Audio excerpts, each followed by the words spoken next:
মিলিয়ে এই অবস্থান তাদের ছিল যে এখানে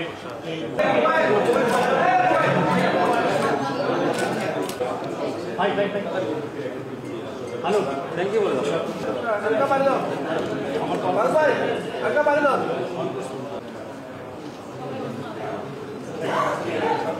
আমাদের হয়েছে এটি আমরা মহামান্য রাষ্ট্রপতি বরাবর পাঠিয়ে দেব। আপনাদের সকলকে অসংখ্য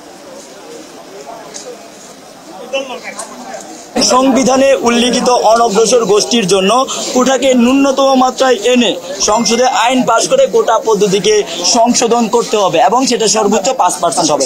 তো এই আমাদের দীর্ঘদিনের আন্দোলনের ধারাবাহিকতায় আজকে আমরা এই মহামান্য রাষ্ট্রপতি বরাবর আমাদের একটা স্মারকলিপি প্রদান করছি, যেটা আমরা জেলা প্রশাসকের মাধ্যমে রাষ্ট্রপতির কাছে পৌঁছে দিব।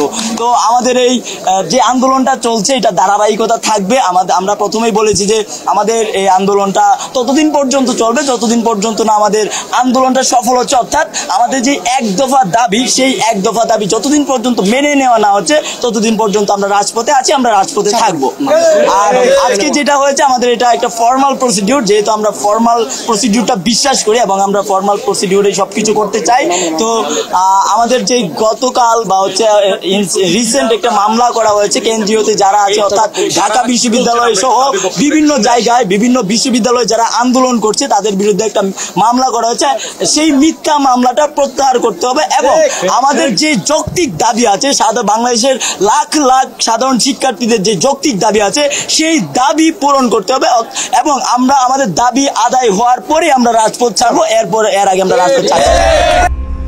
মিশন 90 সংবাদের পিছনে নয় ভিতরে ছুটি।